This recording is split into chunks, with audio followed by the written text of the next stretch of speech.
Hi, I'm Kesenya and thanks so much for joining me for this video all about Venus Retrograde 2020. Well, today I'm actually dressed in green, which is considered to be by many the color associated with Venusian energy. So hopefully I can channel some Venus information and energy to us all today. I've also got my little butterfly on because Venus is connected to the sign of Taurus, which is nature, which is beauty. And of course, butterflies are beautiful and they're part of nature. So I'm trying to glean as much Venusian energy as I can for us all here today. So I thought I'd start by taking a little bit of a peek at what Venus actually represents.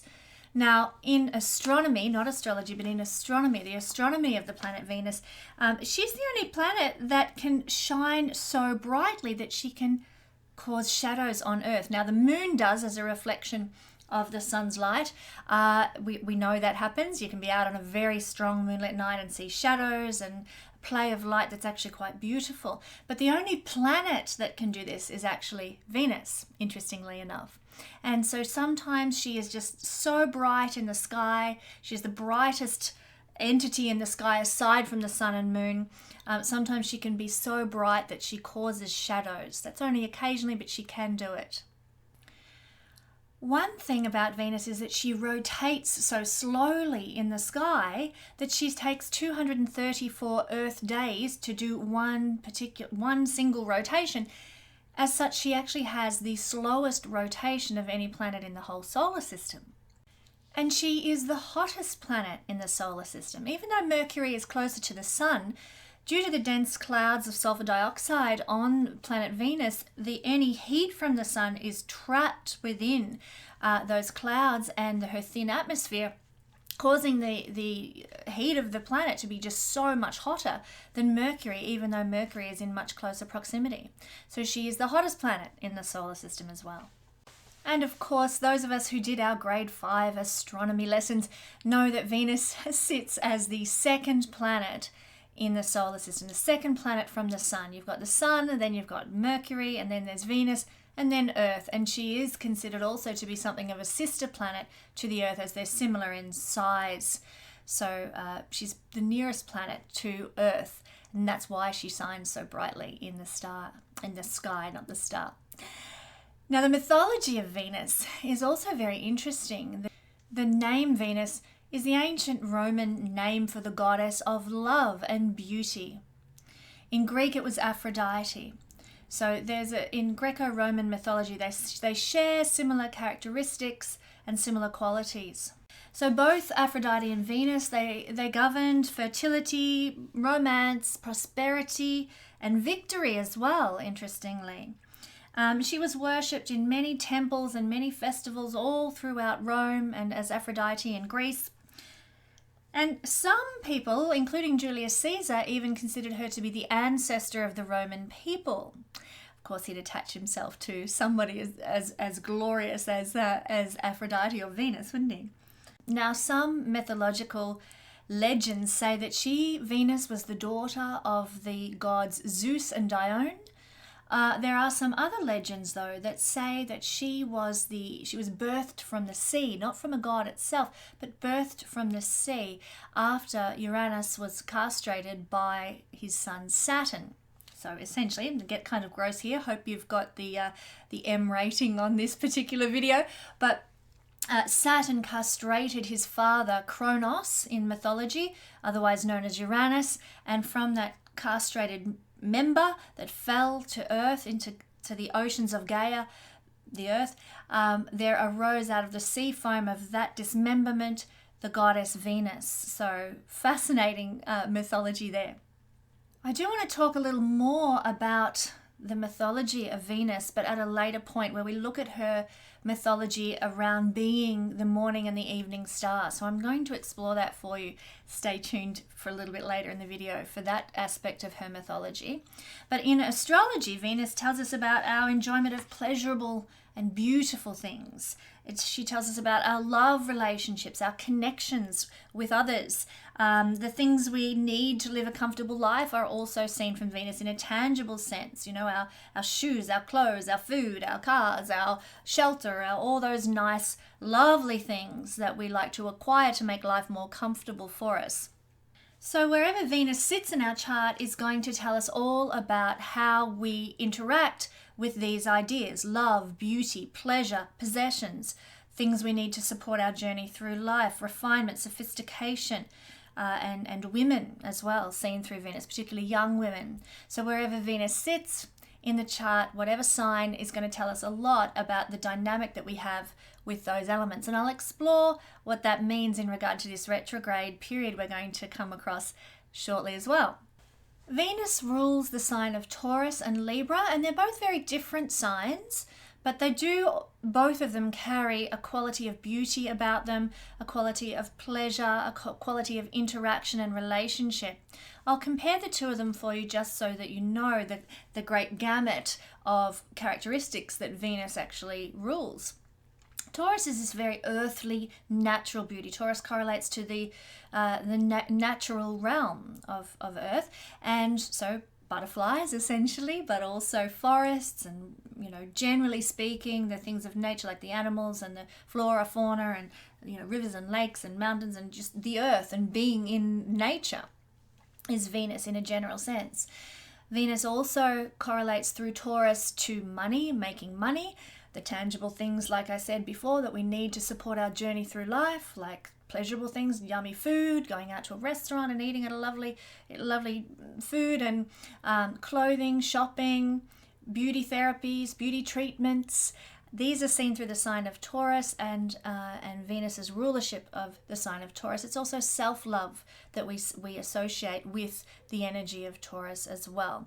The ability to feel safe, to be secure, is seen through Taurus. Venus rules Libra as well. Now Libra, as opposed to Taurus's type of beauty, which is that natural, earthy kind of beauty, we might think something we want to touch, something we want to hug, something we want to be close to and be a part of even. We might even compare it to, say, the beauty of Marilyn Monroe, which, you know, men wanted to hold her, women wanted to be her. There is this desirability factor with the beauty of Marilyn Monroe, very Taurian. Not so much natural, she was bleached blonde and everything, but she had that desirability, sensuality factor of Taurus. Libra, on the other hand, is more the Grace Kelly type of beauty. You just admire it. My God, it's breathtaking. Look how beautiful and elegant she is. That's Libran beauty. It's not so tactile. It's not so touch focused. It is more, let's say, adoration focused. So it's that kind of sophisticated, classic, refined beauty that we see through the sign of Libra, also ruled by Venus. Libra is also ruled by Venus, and it covers things like diplomacy, fairness, equality, making harmony and balance a priority. It's the peacemaker. It's like I said, harmonizing situations, harmonizing interactions between people. All these are seen through the sign of Libra, and Libra rules relationships. Not just the tactile, sensual, let's get down to the nitty-gritty kind of stuff of Taurus, but more the I love you, I'm committed to you, beyond the touch, taste, see, hear, and smell. I am in a love, intimacy bond with you, we see through the sign of Libra that Venus rules. It's also business partnerships. It's quite a business-oriented sign, Libra. And so it connects to those things as well. And our interactions with the other, anyone else, can be seen. Our relationships are seen through Libra, ruled by Venus. Now Venus is, if you want to use an archetypal image, she's like this beautiful goddess or a beautiful woman. She is a feminine energy, or an ancient goddess full of this wonderful self-love, because she is very, very connected to the idea of self-love. You must be in love with the self, and then you have something to offer others. All of us, even men, will have Venus in the chart somewhere. And because of this, we have Venus in our hearts. We have a love of beauty somewhere tucked away in us. We have a love of giving love and receiving love to some capacity within us. Venus Venus teaches us to love the beauty in other people, no matter what it looks like, how different it is to us. By really embodying the full self-love component of Venus, we learn to love the beauty in others, whatever that shape that takes, and we allow ourselves to be loved and to be uniquely beautiful as well when we fully embrace the energy and the beauty of Venus. Quite a fabulous, adorable little planet.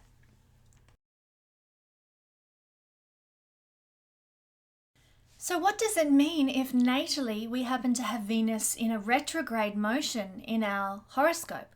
So what is retrograde? Well, the retrograde motion is when it looks to those of us here on planet Earth like another planet out in the solar system is going backwards in the sky, is retracing its steps. That is retrograde. It's a backwards motion of a planet. Apparently, it's not really going backwards at all. It just looks like it is to us here on Earth. And you might use the illustration of two cars going down the freeway. One's going 80 k's an hour, the other's going 100 kilometers an hour. And for a moment, they're going neck and neck down the freeway. But eventually, the car going 100 kilometers an hour is going to move further past the retrograde planet, or the car doing 80 kilometers an hour. And it looks for that moment, a little brief period of time, as if the car doing 80 kilometers an hour is actually going backwards as it moves away from you and you move out in front. So retrograde is when we get this appearance of something going backwards, even though it's not. It's just that where one planet or one car is edging in front of the other, and it gives the appearance of to go backwards. And so when we're looking at a planet in the sky retrograde, that's what we're looking at. It appears to go backwards. It looks like it's going in reverse. But the old Hermetic saying, as above, so below, as without, so within, applies. When a planet to us here on Earth appears to go retrograde, and we are born with a retrograde Venus in our chart, it turns the energy of that planet, that love of beauty, that expression of beauty, that expression of self-love, that expression of pleasure and joy and delight, etc. It turns that inward instead of expressed outward. That's what retrograde motion is. It's when a planet is at its closest point to the Earth, when a planet is retrograde. And as such, its power is strong, but it's also focused inward rather than expressed outwardly. So this can result in maybe a feeling of unlovableness when we have Venus retrograde in our natal chart. Maybe we feel like we've never really been loved at all in our life, or that it's hard to achieve love. Sometimes there might have been even no real tangible world event in your lifetime that caused you to feel that way. It's just this sense that I am not loved, even if your parents showered love upon you, you can just have this innate sense of I am unlovable, which could actually be a karmic result, something you're working through with self-love, self-worth, and self-valuing, and even relationships on an evolutionary level with this planet of love and beauty. Every planet in evolutionary astrology correlates to a journey we're doing at an evolutionary level across many lifetimes with the nature of that planet. Mercury might be an evolutionary journey with the nature of our ability to speak and think and communicate. Mars might be an evolutionary journey with our sexuality. Venus is an evolutionary journey with relationships, self-love, and beauty. So, retrograde Venus can also cause blocks in our capacity to show affection to others due to fears of rejection. So we're instead of expressing affection outwardly, we've turned it inward in a sense that we're afraid to express it because of fear of this rejection of intimacy, of our intimacy. Can make us a very late bloomer with relationships. Everybody around us is falling in love and getting married and having kids, and here we are still single. What's going on? It could well be retrograde Venus has just not blossomed into capacity for us yet. Sometimes we can flip the self-love thing around to the other side of the coin and have a severe self-centeredness even. Not always, but this can be the case. But this is actually a defense against these feelings of being unlovable. We need a lot of reassurance when we've got Venus retrograde that we we are, lovable. Tell me that you love me, confirm, show. We desire it to be reaffirmed in us until we reach a perhaps Venus maturation period at age 25, or get a little bit older and start to get a bit more mature and not so fragile with those sorts of things. Venus retrograde in the natal chart, we're talking here, it's not just about being unlovable, but feeling that we're unacceptable. So it's a really challenging thing to have in a chart, because as human beings, we're here on the planet desiring more than anything to have and give and receive love. And so there's a lot of pain often with this Venus retrograde placement in the chart. We can actually tend to look for love relationships from people who are really left of center. Not that there's anything wrong with that, but we tend to seek out love and affection from very eccentric people. What we're doing here is seeking new modes of relating and trying to fit in.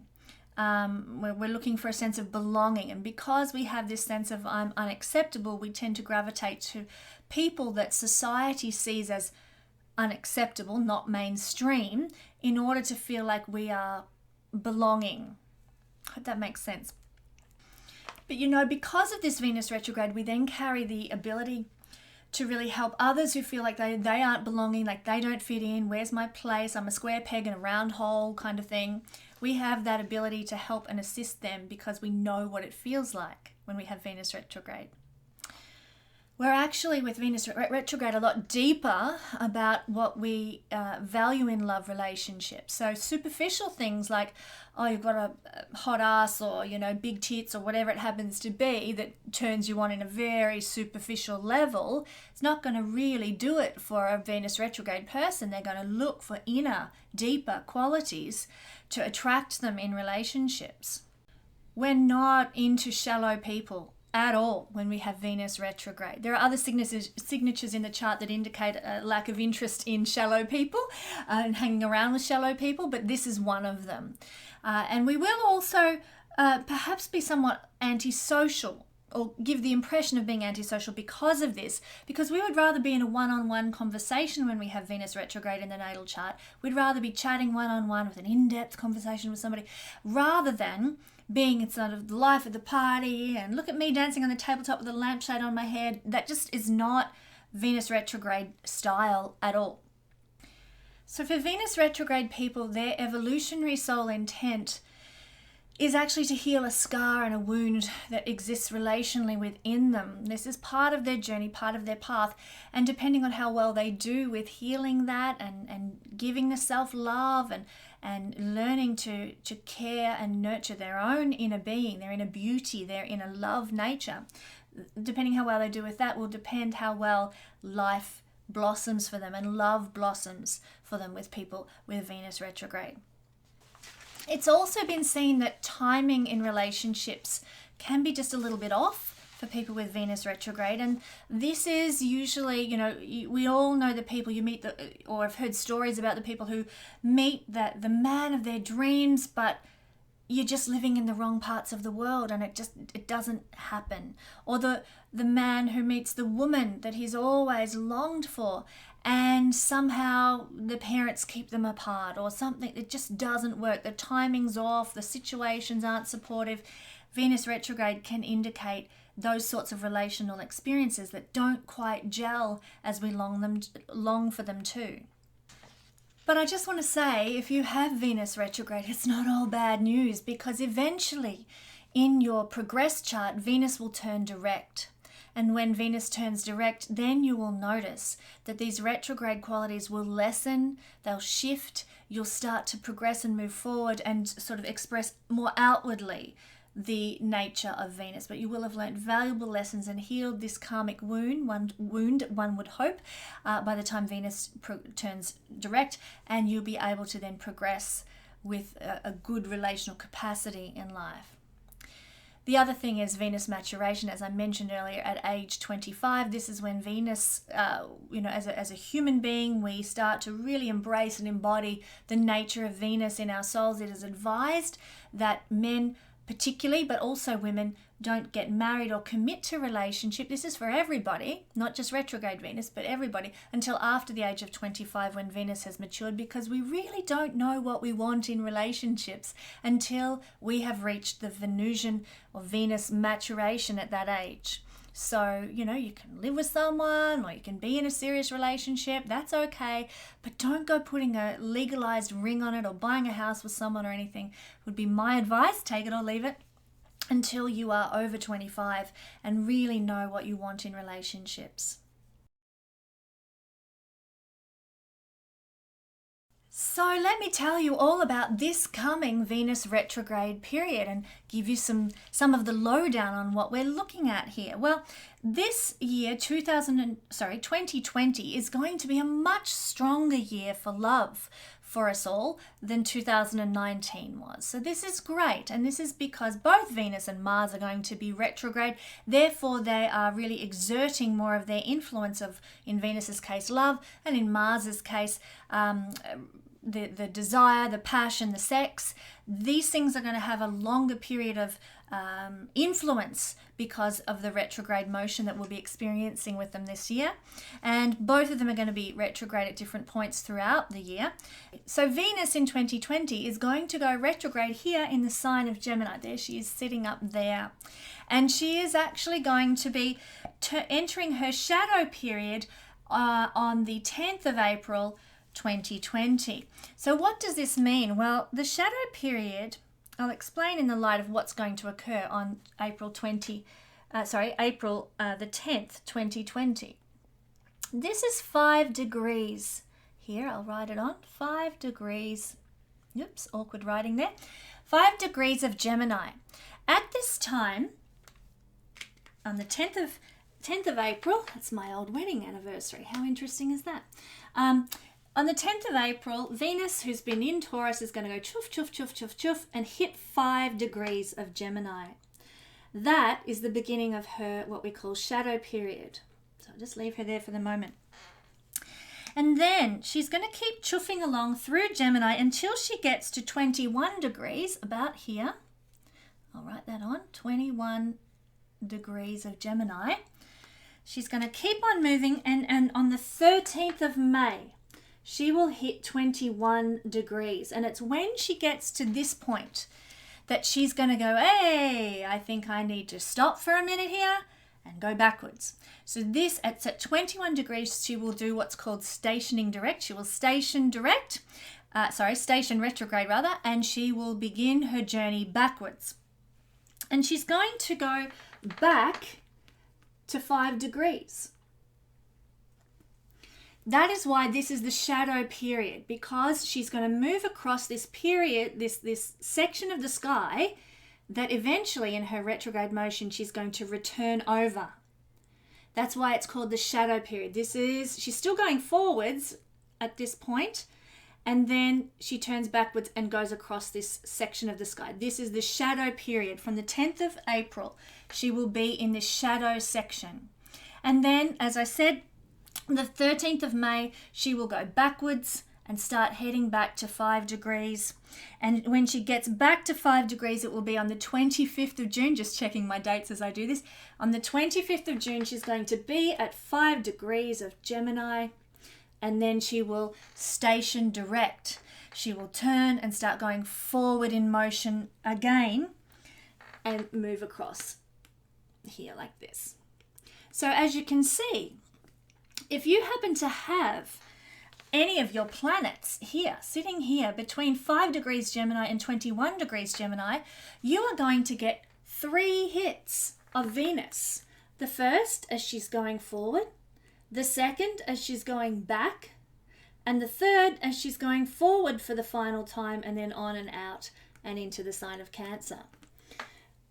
So you're going to get 3 hits of Venus to any planet you have that sits within 5 to 21 degrees here. If you happen to have the planet Venus sitting there, natally in your natal chart, it means you're going to have 3 Venus returns next year. That is quite impactful, and we'll talk about what that looks like for you in a minute if you happen to have Venus at this point. Now, the last time that Venus was retrograde in Gemini this way was back in May, June 2012, and before that in 2004. So I want you to think back to these points in time, 2012, and particularly May, June 2012 and 2004. What was happening in your love life? What was going on in your with beauty, with love, with self-love at this time? What was happening in your world connected to all those Venusian things? You're going to get a repeat of those themes this time around, because those were the last two times that we had a retrograde of Venus in the sign of Gemini. So let's explore the Venus return. When we have Venus sitting here natally and our transiting Venus, which is what we're looking at here with the retrograde next year, transiting Venus is going to move across our natal Venus. So to have a Venus return, well, the Venus return, it happens pretty much annually for most people, but it's going to happen 3 times for you guys with Venus between 5 and 21 degrees of Gemini. It's going to give clues to your future with love at this time on those dates that I shared. Basically, between the 10th of April right up until the 25th of June, you're going to experience clues, hints as to the future of your love life, your future you're going to have with affection, with possessions, with beauty, with aesthetics. Get that word out. You might feel when you have Venus retrograde more like shopping, because Venus has to do with wanting to have possessions and things, pampering yourself, indulging in romance, taking in more pleasure and joy, doing more pleasurable things, acquiring more shoes or more art or whatever your interest happens to be in the realms of beauty, getting your nails done, doing those very beautiful things. You're going to be much more drawn to doing those things, and it's actually really good to do some of these things when Venus is you're having a Venus return while Venus is moving direct.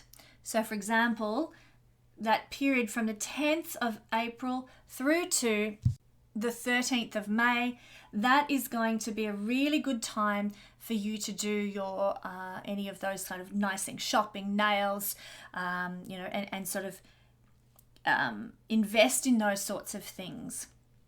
Because when you have Venus return, you want to do something beautiful on your Venus return day.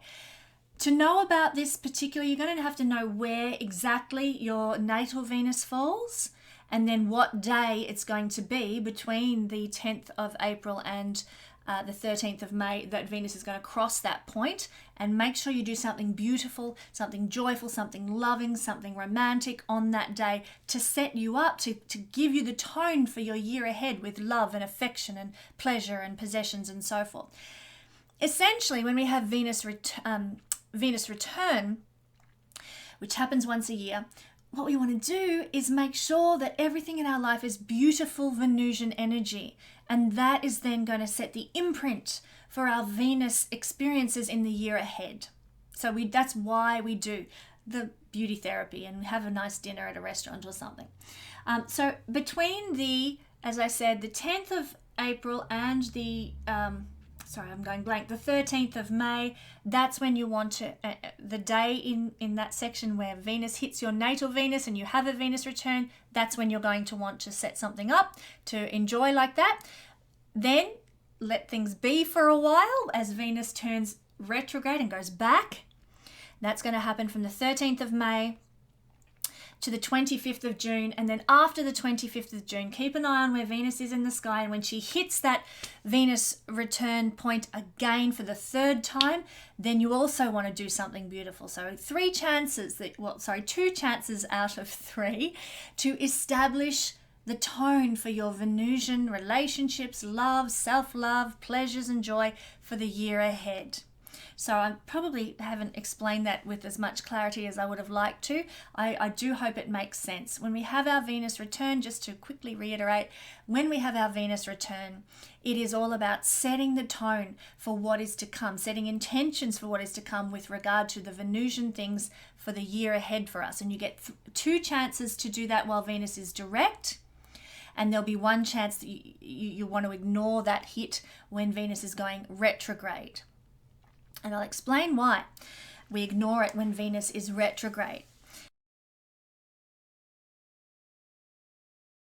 When Venus is retrograde, we don't want to start new love. We do when Venus is direct because it indicates forward motion, momentum, and potential with a new love when Venus is direct. But when Venus is retrograde, essentially from that 13th of May through to the 25th of June, we don't want to start new love. We don't want to hook up with anyone from the past. We can have a tendency to make impulsive choices. We should avoid cosmetic surgery or any changes to self, like a new haircut. Don't get married. For God's sake, don't get married during Venus retrograde, because whatever you do, you'll be dissatisfied with. Venus is a planet of choice. And if we choose to get a new haircut during Venus retrograde, that period of time when Venus is going backwards in the sky, if we get a new haircut during Venus retrograde, we will walk out of that salon and go, oh my God, what have I just done? This looks hideous. If we get married during this time, we are essentially setting up the chart of a new beginning with somebody, a new committed relationship in a marriage sense with somebody under Venus retrograde, where all those internalized retrograde feelings and emotions and difficulties are embodied in that new relationship, in that marriage. And so you do not want to go into a marriage under that energy. Starting that new life together under the energy of Venus retrograde is not a wise thing to do if you know about it. Sometimes we get married before we know about astrology, and that's too late. We just have to roll with those punches. But if we know about it, then by all means do not get married during Venus retrograde. Don't start new love, because it's the same. It will be under the influence of that retrograde internalized Venusian energy with its unlovableness and its feelings of unacceptableness, which is, nobody wants that in a love relationship. We can also find during a Venus retrograde period that we might tend to find old lovers coming back and reconnecting with us. Just know that if that happens, it's not going to last, okay? Just say some dude from high school comes back into your life and you haven't seen him for 20 years and heart's all aflutter. Just know it's probably going to be an experience to last the duration of the Venus retrograde, and then that's all over Red Rover. Things that come back to us during Venus retrograde are unlikely to last. New loves are unlikely to last. But on the positive side, breakups that occur during Venus retrograde. Just say you've got a fabulous relationship. For some reason, you have a blowout and you think it's all done. Know that if you have an argument and you think the relationship's done for during Venus retrograde, when Venus turns direct, it's likely to be restored again. You're likely to get it back. It's what happens in Venus retrograde relationally is not likely to last. And that's why we avoid starting new love, getting married, getting a new haircut, or getting cosmetic surgery. It won't go well during Venus retrograde generally. And we wait till Venus is direct. But anything like a breakup or an argument or something in relationships during this time that you think has ended everything, it's the opposite. It's not going to mean the end of the relationship forever. It will come back and be restored.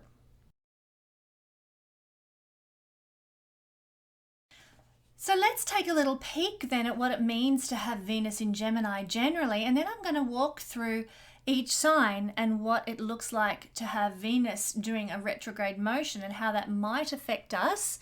Not for everybody, depends on your own natal chart, how many planets you have in Gemini, and what aspects you've got to planets in Gemini or aspects to the sign of Gemini that can influence how this works for you.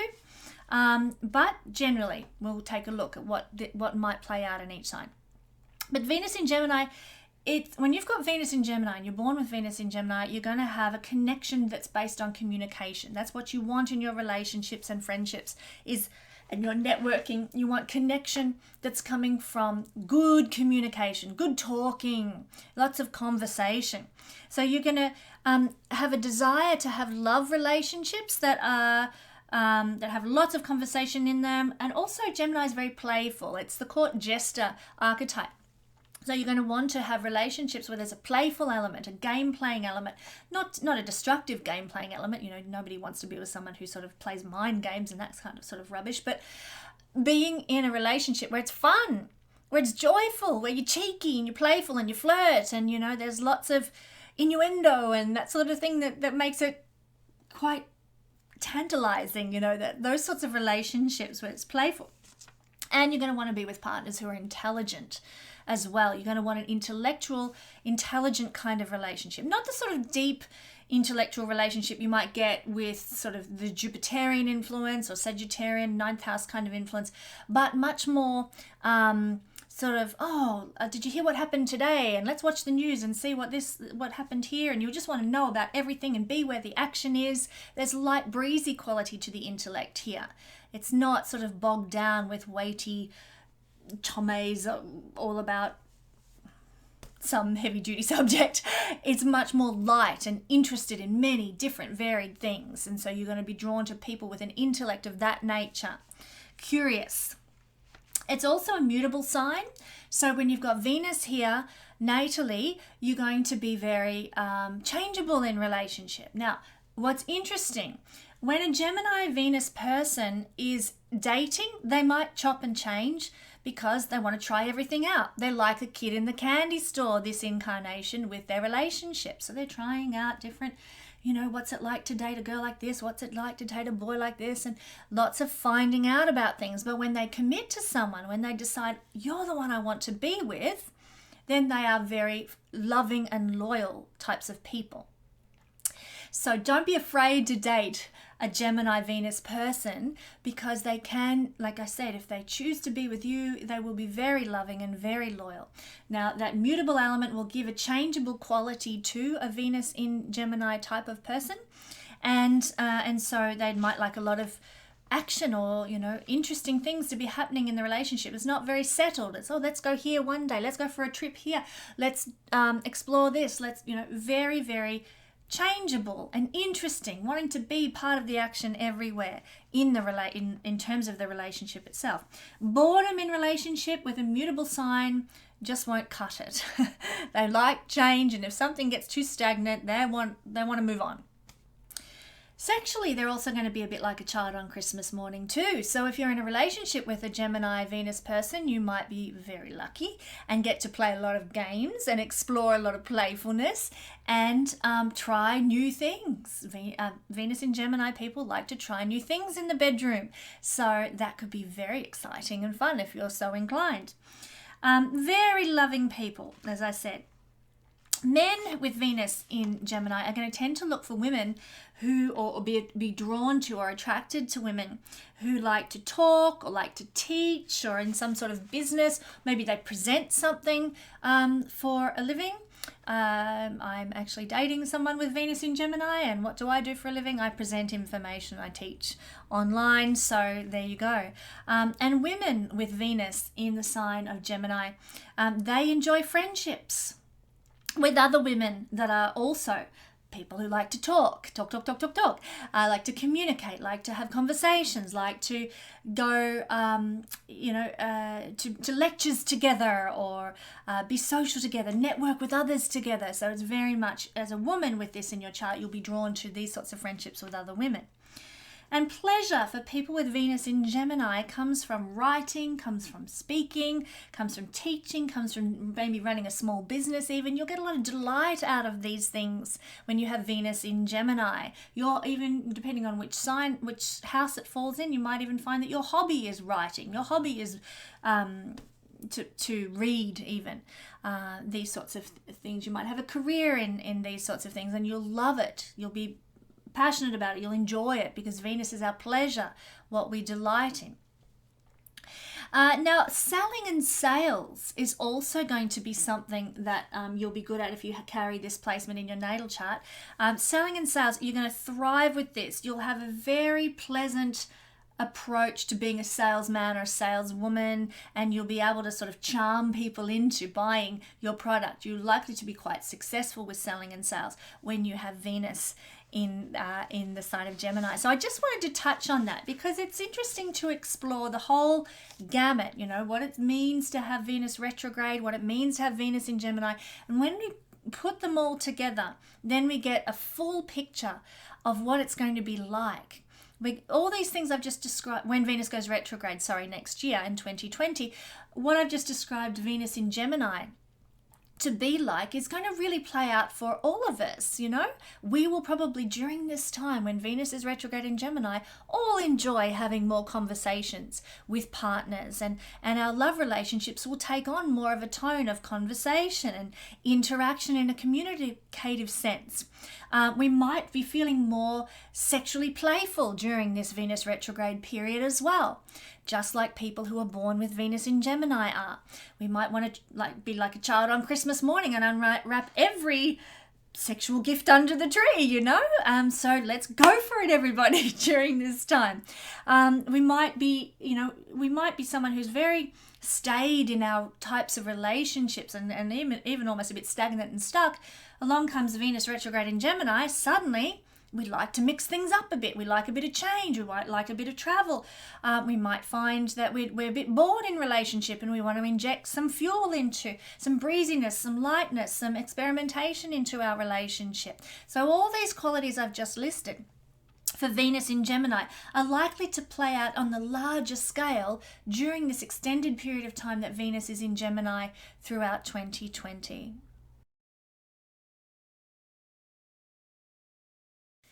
Now, a really interesting phenomenon that's going to occur at the time that Venus is retrograde is the disappearance of Venus, or the disappearance of Venus as the evening star and the re-emergence of Venus as the morning star. This doesn't have to happen during a retrograde season of Venus, but that's when it will be occurring in 2020. So let me explain how this is going to work. Up until Venus decides to go retrograde, Venus will be traveling ahead of the Sun. So as you can see, the Sun will be here in Taurus just at the time Venus goes retrograde in the 13th of May, and Venus will be here at 21 degrees, as we established before. Now, what this looks like, pretend this is the horizon line running the whole way across. When the Sun is below the sky, it's nighttime. When below the horizon, it's nighttime. Above the horizon is in the daytime.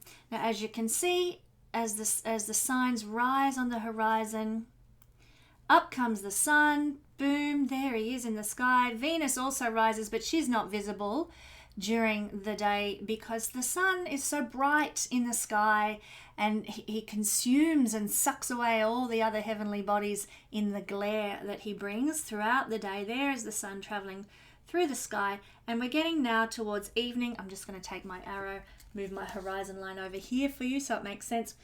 And then the Sun sets, goes below the horizon, disappears. But who is still in the sky? Venus. And it's at this point that she appears in the sky as the evening star. She is visible because the Sun has dipped below the horizon and the sky is turning dark, yet she is still out there being seen by the world. So she remains as this evening star until she herself also dips below the horizon too. Now, as we're going into this Venus retrograde period, Venus is going to start traveling backwards, back to about here, while the Sun is traveling forwards. And it's about at this point the two of them are going to meet, and Venus will become what we call Kesenya. You sucked into the Sun's glare and therefore invisible in the sky at all. Invisible as the evening star, and also will be invisible as the morning star. She will not be seen. And this will be happening on the 4th of June 2020 at 13 degrees of Gemini. Then the Sun is going to continue to move forward and Venus is going to continue to move backwards. And when there's about 8 degrees between them, because once a planet is within roughly 8 degrees of the Sun, it gets swallowed up in the glare and becomes invisible. Once they've moved to a point where they're about 8 degrees apart, then what happens as the signs keep turning with the Earth's rotation, Venus ends up rising above the horizon before the Sun. And therefore she becomes the morning star, visible now in the early hours before the Sun rises. There she is as the morning star. She is in the upper sky, the sky that we can see above us, and the Sun is still in the sky but below us where we can't see him until eventually, boom, he rises and she disappears as the morning star. And then so on. And as you can see, when it gets to evening and the setting, Venus disappears, no longer visible, and then the Sun goes down. There's no evening star showing. So I hope that helps explain the change from the evening star to morning star that's going to occur when Venus is in her retrograde motion. So this will be quite a significant period. Venus will be combust with the Sun on the 13th. Some refer to it as Kesenya on the 13th, on the 4th of June at 13 degrees, exactly conjunct with the Sun. And there's a really interesting mythology around this process that I'm quite excited actually to share with you. Now, Lucifer is the Latin name for Venus, interestingly enough, according to Wikipedia. I was so fascinated to read this. He was known as the light bringer.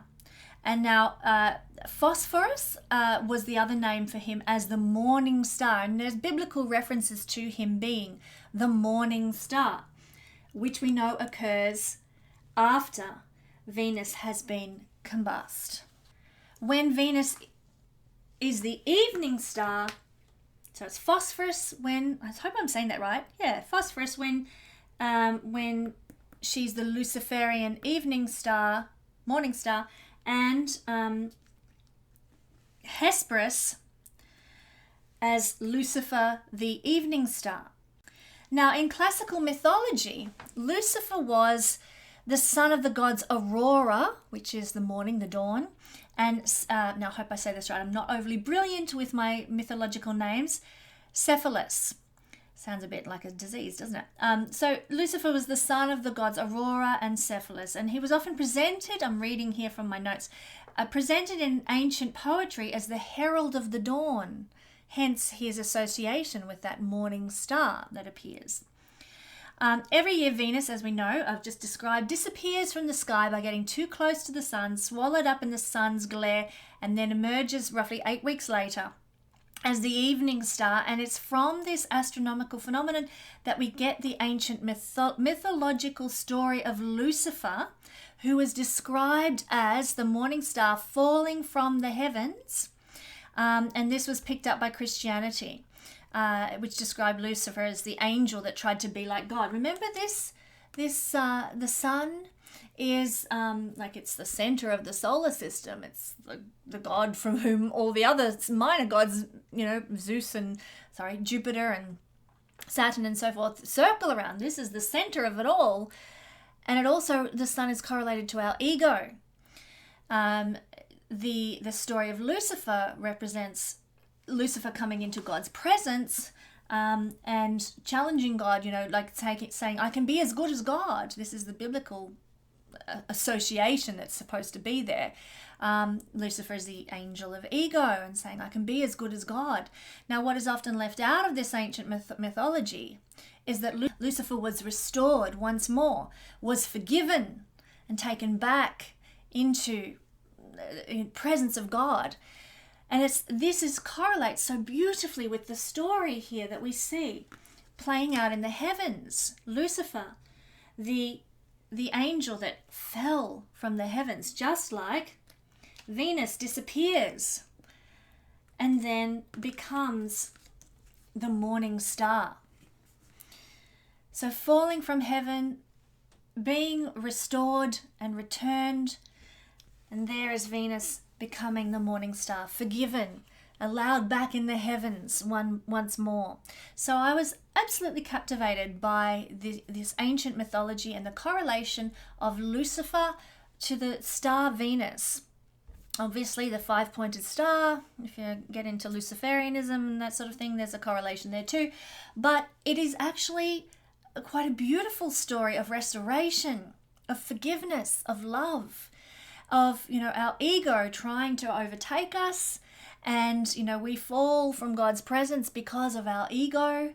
And then God, in his grace and goodness, restoring us back to wholeness and presence through this beautiful interaction in the sky and this mythology that we see with the ancient story of Lucifer correlating to Venus. I find that absolutely beautiful. Lucifer returns as the morning star, forgiven, and so much grace is in this beautiful, beautiful story. So when you see this unfolding in the sky next May, June, remember this story of forgiveness and returning to wholeness that we see playing out with the disappearance of Venus and the re-emergence as the morning star.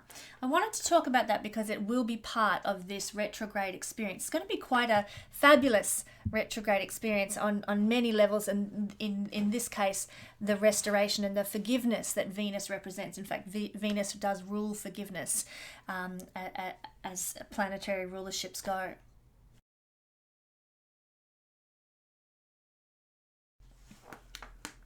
Okay, so let's conclude now by having a very brief run through of what it means to have Venus retrograde in all the houses. So let's start with Gemini, who having this particular retrograde experience. Well, as everything that I described as being somewhat of a challenge for people with Venus retrograde natally, these are going to be some of your issues that you want to watch out for.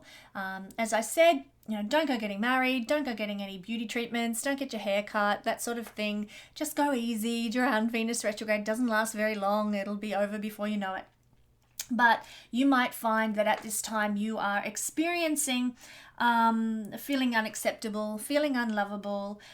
Even worst case scenario, things can bubble up in you where you feel a bit self-centered. It's all about me. But remember, this is often a defense against these feelings of unlovableness that might be present. So for you Gemini rising people, that is possibly the experience that you might have a little while Venus is retrograde in your sign. Now, if we are Taurus rising, I'm going to go backwards this time. Gemini happens to fall in the second house for you guys. And what this means is that there can be sort of a sense of internal insecurity in you, where things don't, you're not feeling very safe or solid with regard to your finances during Venus retrograde in your second house. So you can become a bit panicky about financial security during this time. There might be in a fear of some sort of loss, or even a fear of rejection, because remember, the second house is the house of self-love. And so this fear of rejection can be present during Venus retrograde for you guys as well. And now I'm just going to whiz through these very, very quickly. We're going to look at Aries. Aries is the third house. Aries is the first house. Gemini and retrograde Venus in Gemini is in the third house. You're going to want and crave peace in your environment during this time. To be no quarrels, no arguments, no contention. If you find that that's occurring, it's really going to unravel you and unnerve you during Venus retrograde. You're going to strive for peace, and it's very important that you have this in your environment when you have Venus retrograding in your third house. So do all you can to make your home environment, your business environment as well, full of gentle communications, not argy-bargy, not fights, not quarrels. Very important when Venus is retrograde in your third house for you Aries rising people. For Pisces rising people, this is falling in the 4th house. You also will like to have some sort of peace and tranquility in your home environment, in your immediate, like even in your community as well. No fighting, no arguing. Remember, this is the sign of communications. Venus retrograde here is going to desire pleasurable communications. You're probably going to crave reassurance and loving reassurance from your family as well. So you could create situations where you can receive this, but note that for you Piscean rising people, this includes me, the bubbling up that occurs in you during this time might be, gosh, I just wish I had an approving word from my family. I wish I had their love. You might be longing for this at this time. Also, we can tend to want to, entertain people in our home, because Gemini, one of the archetypes for Gemini is the entertainer, the joker, the court jester. We can want to entertain people in our home, but usually if we do so, it's going to be coming from a place within us to do with seeking that approval while Venus is retrograde here. So we might want to have pleasure and entertaining and so forth in our home, but it's because we want people to like us. We want people to approve of us and make us feel that we're valuable and worthwhile. Remember, those qualities of Venus retrograde can be this unlovableness, and we're seeking to rectify that through our home environment when we have Pisces rising. During Venus retrograde, if you are an Aquarius rising person, well, this is falling for you guys in the 5th house, this Venus retrograde process.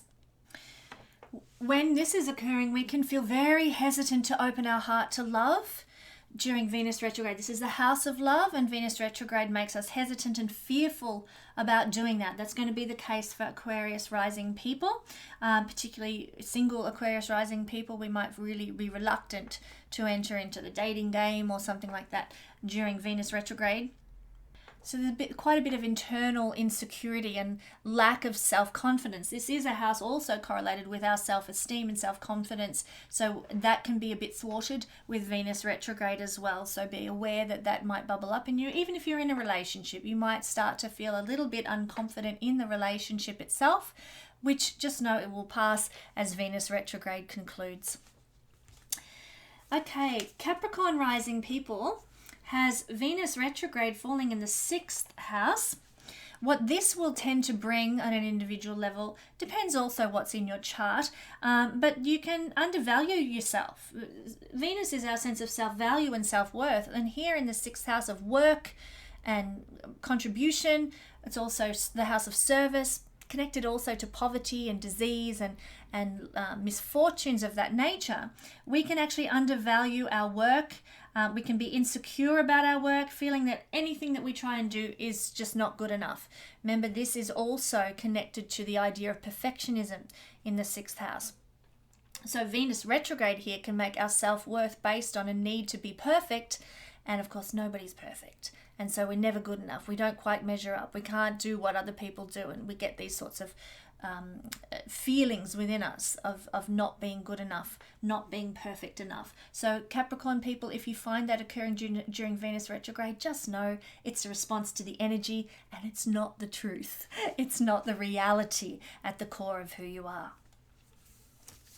Sagittarius rising people puts this energy in the 7th house, and when we have Venus retrograding in the 7th house, we might find that our relationships become a little bit unconventional. So that can be existing committed partnerships or new committed partnerships. As I said, it's not a good idea to start new committed partnerships during Venus retrograde. But if, say, you've been, in a new relationship for about 2 or 3 weeks before Venus went retrograde, suddenly the nature of that relationship can become very unconventional. I want to remind you that we get what we think we deserve in relationships.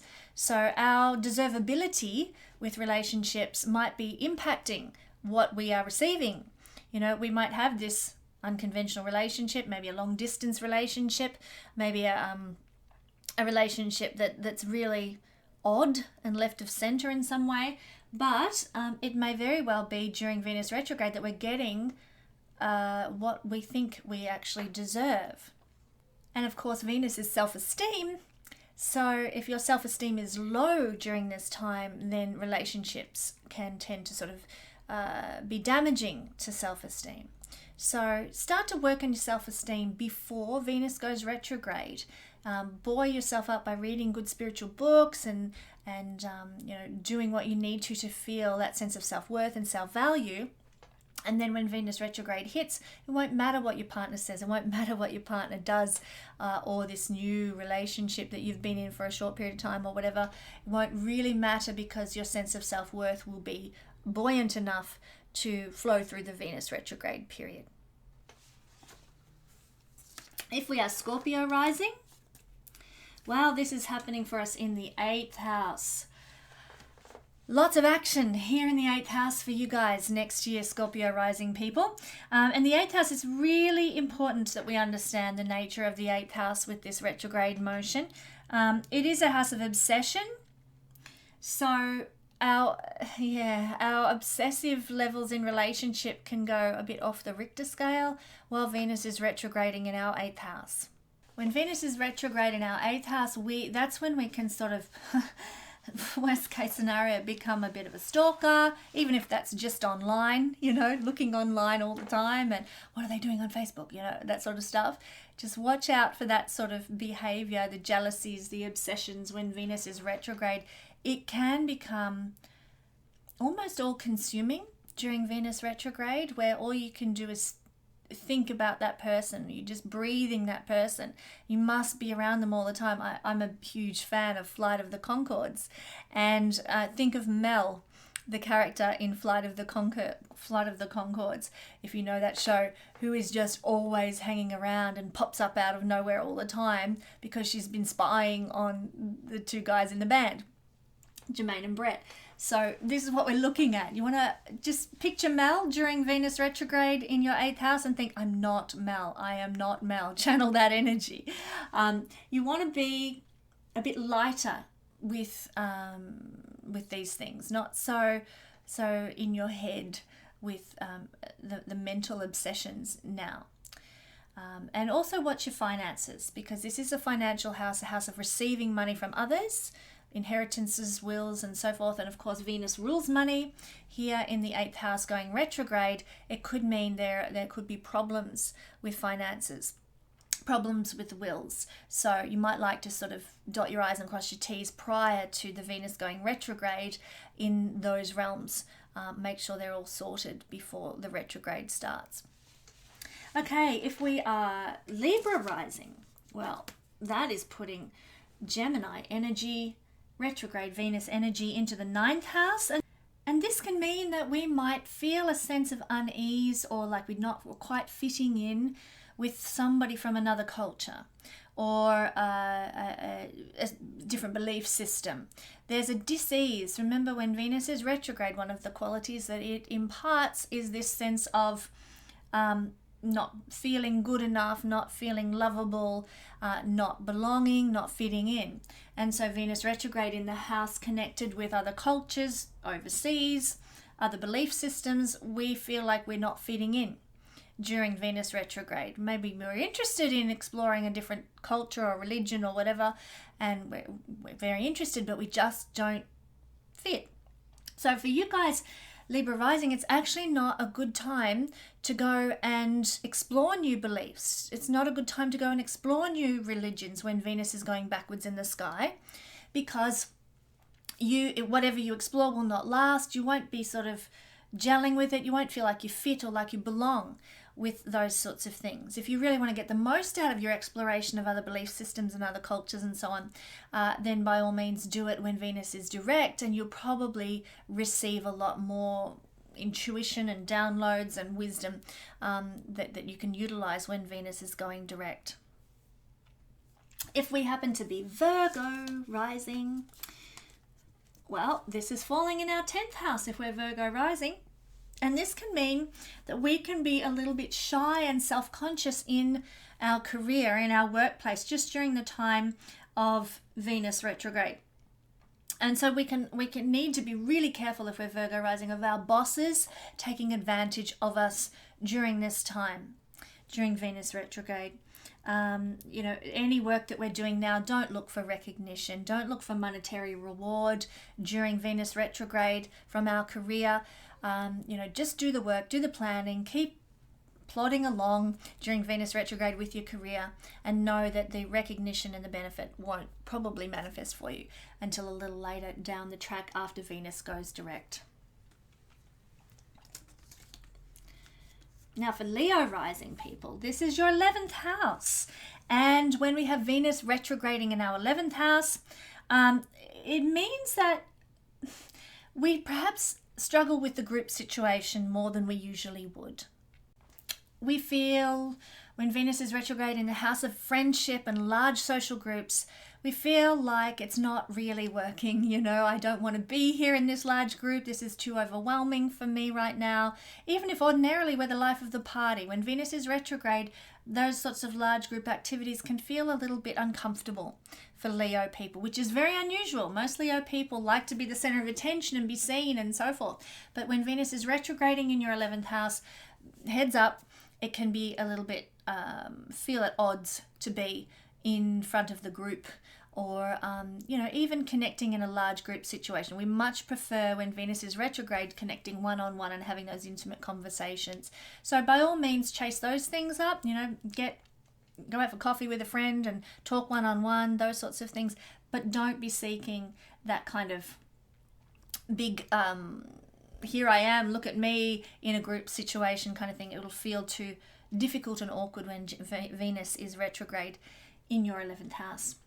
And finally, Cancer. Well, of course, we've reached the end, and this means that Gemini will be retrograding for Cancer people in the 12th house. For you guys, for Cancer rising people, this can be a very karmic time when people from the past come back and enter into your life for a purpose.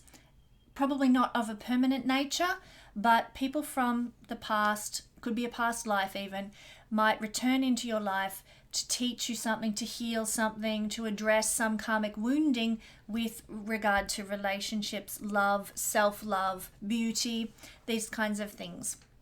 So it could be very karmic, the experiences that you have during this Venus retrograde period.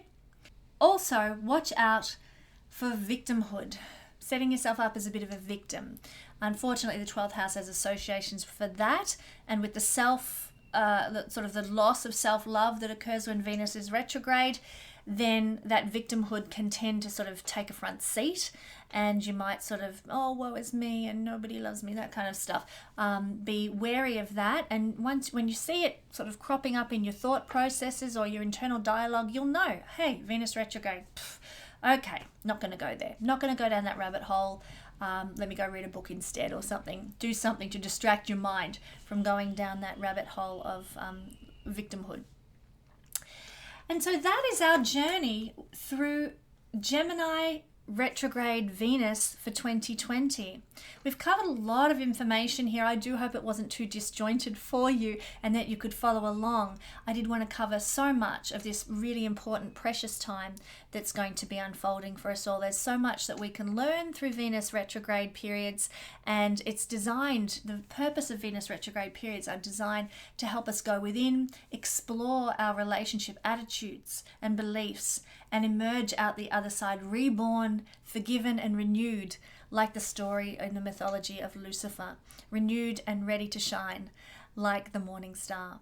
So thanks so much for joining me. Thank you and God bless.